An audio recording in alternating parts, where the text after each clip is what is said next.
Assalamualaikum warahmatullahi wabarakatuh. Selamat datang kembali di channel saya. Ya, pada kesempatan kali ini kita akan melanjutkan video yang sebelumnya, yaitu pembahasan tentang jabatan fungsional penyuluh pertanian, yaitu pembahasan soalnya yang lanjutan yang video yang sebelumnya. Karena durasi video sebelumnya terlalu lama, nanti kalau terlalu lama ya bisa membosankan juga. Ya, kita langsung saja ke lanjutan contoh soalnya berikut ini. Persyaratan pengangkatan dalam jabatan fungsional penyuluh pertanian kategori keterampilan melalui pengangkatan pertama adalah kecuali. Nah, ini persyaratan pengangkatan jabatan fungsional penyuluh pertanian kategori keterampilan itu melalui pengangkatan pertama adalah kecuali, berarti yang bukan. Yang A, berstatus PNS, memiliki integritas dan moralitas yang baik. B, berijazah paling rendah sarjana atau diploma 4 bidang pertanian. C, berijazah paling rendah diploma 3 bidang pertanian. D, nilai prestasi kerja paling sedikit bernilai baik dalam 1 tahun terakhir. Jawabannya adalah B. Jadi yang bukan merupakan persyaratan pengangkatan dalam jabatan fungsional penyuluh pertanian kategori keterampilan ya, kategori keterampilan melalui pengangkatan pertama adalah berijazah paling rendah sarjana atau diploma 4 bidang pertanian. Nah, ini penjelasannya. Pengangkatan dalam jabatan fungsional penyuluh pertanian kategori keterampilan melalui pengangkatan pertama harus memenuhi persyaratan sebagai berikut. Yang A, berstatus PNS, ini berstatus PNS. Kemudian yang B, memiliki integritas dan moralitas yang baik. Ini terdapat pada option yang A. Sehat jasmani dan rohani, berijazah paling rendah diploma 3 bidang pertanian. Ini dia yang di option C. Nilai prestasi kerja paling sedikit bernilai baik dalam 1 tahun terakhir. Itu terdapat pada option D. Jadi kalau berijazah paling rendah sarjana atau diploma 4 di bidang pertanian itu merupakan persyaratan pengangkatan jabatan fungsional penyuluh pertanian kategori keahlian, ya, itu kategori keahlian. Ya, kalau kategori keterampilan itu berijazah paling rendah diploma 3 di bidang pertanian. Kita lanjut soal berikutnya. Pengangkatan dalam jabatan fungsional penyuluh pertanian melalui promosi harus memenuhi persyaratan sebagai berikut. Nah, ini untuk pengangkatan jabatan fungsional melalui promosi. Ya, itu ada di soal yang sebelumnya, pembahasan sebelumnya ada pengangkatan pertama, kemudian perpindahan dari jabatan lain, dan melalui promosi. Ini pengangkatan yang melalui promosi, persyaratannya itu apa? Yang pertama option A, mengikuti dan lulus uji kompetensi teknis, kompetensi manajerial, kompetensi sosial kultural sesuai standar kompetensi yang telah disusun oleh instansi pembina. B, nilai kinerja atau prestasi kerja paling rendah bernilai baik dalam 2 tahun terakhir.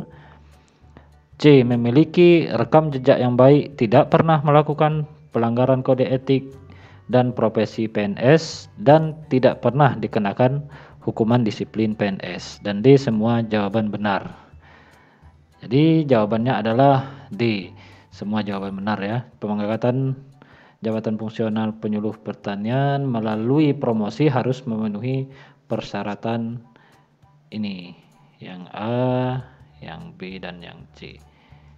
Ya, ini penjelasannya. pengangkatan jabatan fungsional penyuluh pertanian melalui promosi harus memenuhi persyaratan sebagai berikut. Yang pertama yang harus yang poin A, mengikuti dan lulus kompetensi teknis, kompetensi manajerial dan kompetensi sosial kultural sesuai standar kompetensi yang telah disusun oleh instansi pembina. Ini terdapat pada opsi A. Kemudian yang B, nilai yang kedua yaitu nilai kinerja atau prestasi kerja paling rendah bernilai baik dalam 2 tahun terakhir. Terdapat pada opsi B. Memiliki rekam jejak yang baik. Ini yang di opsi C. Tidak pernah melakukan pelanggaran kode etik dan profesi PNS. Dan yang terakhir tidak pernah dikenakan hukuman disiplin PNS. Ya, itu tadi persyaratan yang harus dipenuhi dalam pengangkatan jabatan fungsional pertanian melalui promosi, yaitu ada 5. Kita lanjut soal berikutnya. Ini terkait dengan angka kredit. Target angka kredit bagi penyuluh pertanian kategori keterampilan setiap tahun ditetapkan paling sedikit. Ini untuk target angka kredit penyuluh pertanian kategori keterampilan. A. 5 untuk penyuluh pertanian terampil, 12,5 untuk penyuluh pertanian mahir, dan 25 untuk penyuluh pertanian penyelia. B. 5 untuk penyuluh pertanian terampil, 15 untuk penyuluh pertanian mahir, dan 25 untuk penyuluh pertanian penyelia. C. 10 untuk penyuluh pertanian terampil, 15 untuk penyuluh pertanian mahir, dan 25 untuk penyuluh pertanian penyelia. Dan opsi yang D, 10 untuk penyuluhan pertanian terampil, penyuluh pertanian terampil, 20 untuk penyuluh pertanian mahir, dan 30 untuk penyuluh pertanian penyelia. Ini penyuluh pertanian penyelia. Ya, ini penyelia.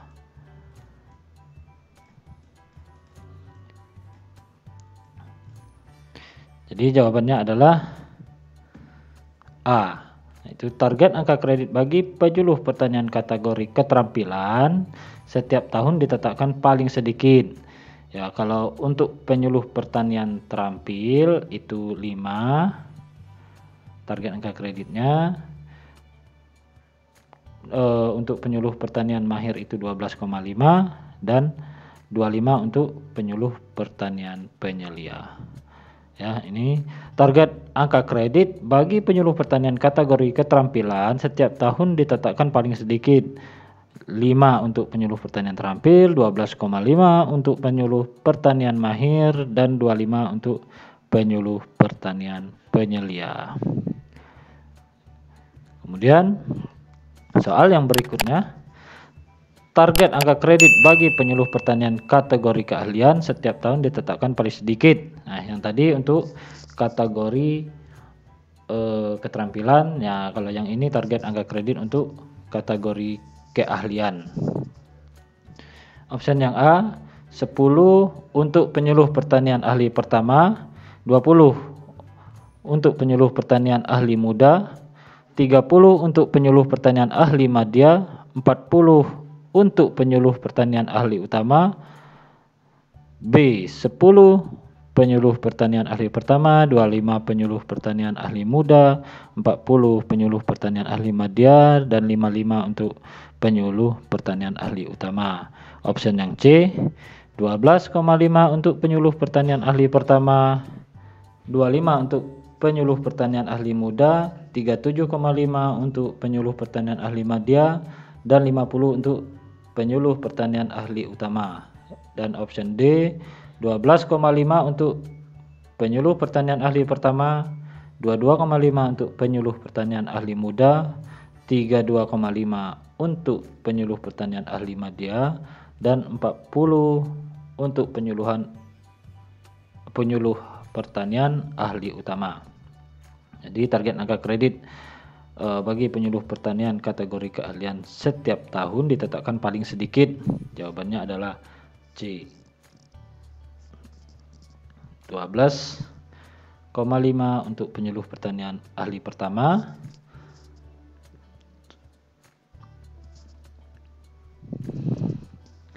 25 untuk penyuluh pertanian ahli muda, 37,5 untuk penyuluh pertanian ahli madya, dan 50 untuk penyuluh pertanian ahli utama. Ya, ini biar gampang kita mengingatnya, ini kelipatan 12,5 ya. Nih kalau berarti sesuai urutannya dari yang terendah ke yang tertinggi dan yang terendah ke tertinggi. Jadi 12,5 itu ahli pertama, 25 ahli muda,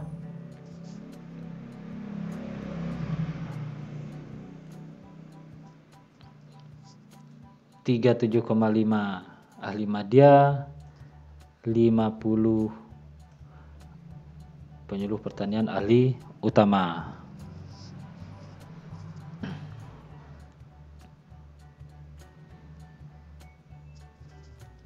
Jadi itu kita ingat yang terendah adalah 12,5 dan yang tertinggi 50 dengan range kelipatan 12,5. Nah, gitulah untuk mengingat target angka kredit bagi penyuluh pertanian kategori keahlian. Ini dia ya, 12,5 untuk ahli pertama, 25 ahli muda, 37,5 ahli madya, 50 ahli utama. Soal berikutnya, PNS yang menduduki jabatan fungsional penyuluh pertanian harus memenuhi standar kompetensi sesuai dengan jenjang jabatannya. Berikut ini yang bukan merupakan kompetensi penyuluh pertanian adalah: A. Kompetensi teknis, B. Kompetensi manajerial, C. Kompetensi sosial kultural, dan D. Kompetensi pembinaan. Jadi yang bukan merupakan kompetensi penyuluh pertanian itu adalah D ya, kompetensi pembinaan. Nah, ini PNS yang menduduki jabatan fungsional penyuluh pertanian harus memenuhi standar kompetensi sesuai dengan jenjang jabatannya. Kompetensi penyuluh pertanian meliputi kompetensi teknis, kompetensi manajerial, dan kompetensi sosial kultural. Soal berikutnya, berikut ini merupakan mekanisme untuk meningkatkan dan atau mengembangkan kompetensi dan profesionalisme bagi penyuluh pertanian kecuali: A. Pelatihan fungsional dan pelatihan teknis bidang penyuluhan pertanian, B. Pemeliharaan, kinerja dan target kinerja, C. Menjadi tenaga pengajar di sekolah pertanian, D. Seminar, lokakarya, atau konferensi. Jadi yang berikut ini yang bukan merupakan mekanisme untuk meningkatkan dan atau mengembangkan kompetensi dan profesionalisme bagi seorang penyuluh pertanian. Itu adalah menjadi tenaga pengajar di sekolah pertanian. Jawabannya adalah C. Ya, yang C ini bukan merupakan mekanisme untuk meningkatkan dan atau mengembangkan kompetensi dan profesionalisme penyuluh pertanian. Ini dia. Nah, untuk meningkatkan kompetensi dan profesionalisme penyuluh pertanian itu wajib diikut sertakan pelatihan. Pelatihan yang diberikan bagi penyuluh pertanian disesuaikan dengan hasil analisis kebutuhan pelatihan dan penilaian kinerja. Jadi bukan hanya sembarang pelatihan saja. Setiap ada pelatihan, ikut pelatihan, itu bukan seperti itu ya. Sesuai dengan kebutuhan dan sesuai dengan penilaian kinerjanya. Mungkin ada di bidang apa, satu bidang yang kinerjanya kurang bagus, mungkin bisa diberikan pelatihan kinerja di bidang itu, dan itu pun kalau ada. Nah, sehingga diharapkan setelah penyuluh pertanian itu mengikuti pelatihan tersebut, nah kinerjanya akan semakin baik, ya, kompetensinya juga bagus, kinerjanya semakin baik, sehingga berdampak baik juga bagi para petani, para kelompok tani, pokoknya para binaan-binaan, wilayah binaan dari seorang penyuluh pertanian tersebut. Nah, pelatihan tersebut antara lain dalam bentuk ada pelatihan fungsional dan pelatihan teknis bidang penyuluhan pertanian. Nah, selain dua pelatihan di atas, penyuluh pertanian itu juga dapat mengembangkan kompetensinya melalui program pengembangan kompetensi lainnya. Program tersebut meliputi pemeliharaan kinerja dan target kinerja, mengikuti seminar, lokakarya atau konferensi, ya. Itu tadi penjelasan dari soal yang tentang mekanisme untuk meningkatkan dan mengembangkan kompetensi dan profesionalisme bagi seorang penyuluh. Soal berikutnya, dalam hal untuk kenaikan pangkat, penyuluh pertanian dapat melaksanakan kegiatan penunjang meliputi. Nah, ini terkait dengan kegiatan penunjang dari penyuluh pertanian, yaitu A. Pengajar atau pelatih di bidang penyuluhan pertanian. B. Keanggotaan dalam tim penilai atau tim uji kompetensi. C. Perolehan penghargaan atau tanda jasa. Dan D. Semua benar. Jawabannya adalah semua benar. Jadi dalam hal untuk kenaikan pangkat, penyuluh pertanian itu dapat melaksanakan kegiatan penunjang meliputi yang pertama, pengajar atau pelatih di bidang penyuluh pertanian, kemudian menjadi keanggotaan dalam tim penilai atau tim uji kompetensi, memperoleh penghargaan atau tanda jasa, memperoleh gelar atau ijazah lainnya, atau tugas lain yang mendukung pelaksanaan tugas jabatan fungsional penyuluh pertanian. Ya, 5 ini merupakan kegiatan penunjang dari penyuluh pertanian untuk kenaikan pangkat. Nah, kegiatan penunjang penyuluh pertanian, persentase maksimal angka kredit yang diberikan adalah, nah ini terkait dengan soal yang tadi ya. Nah, apabila melaksanakan kegiatan penunjang itu, nah persentase maksimal itu ada, maksimal angka kredit yang diberikan itu ada, tidak bisa sampai 100% dari kegiatan penunjang, tidak bisa. Itu harus ada kegiatan utamanya, ya. Yang A, 10% dari angka kredit yang dipersyaratkan untuk kenaikan pangkat, nih 10 ya, 10. B, 20% dari angka yang dipersyaratkan untuk kenaikan pangkat. C, 30% dari angka kredit yang dipersyaratkan untuk kenaikan pangkat. D, 40% dari angka kredit yang dipersyaratkan untuk kenaikan pangkat. Jadi persentase maksimal angka kredit yang diberikan itu untuk kegiatan penunjang penyuluh pertanian itu adalah 20% dari angka kredit yang dipersyaratkan untuk kenaikan pangkat. Nah, kegiatan penunjang diberikan angka kredit kegiatan penunjang dapat diberikan juga angka kreditnya dengan angka kredit kumulatif yang paling tinggi atau maksimal sebanyak 20% dari angka kredit yang dipersyaratkan untuk kenaikan pangkat. Nah, angka kredit sebagaimana dimaksud tersebut itu diberikan untuk 1 kali kenaikan pangkat. Nah, itu tadi pembahasan latihan soal tentang materi jabatan fungsional penyuluh pertanian ya. Semoga bermanfaat untuk teman-teman semua. Jikalau teman-teman suka, boleh di like, di komen, dan di subscribe channel saya. Dan semoga bermanfaat untuk kita semua. Saya tutup. Wassalamualaikum warahmatullahi wabarakatuh. See you next video.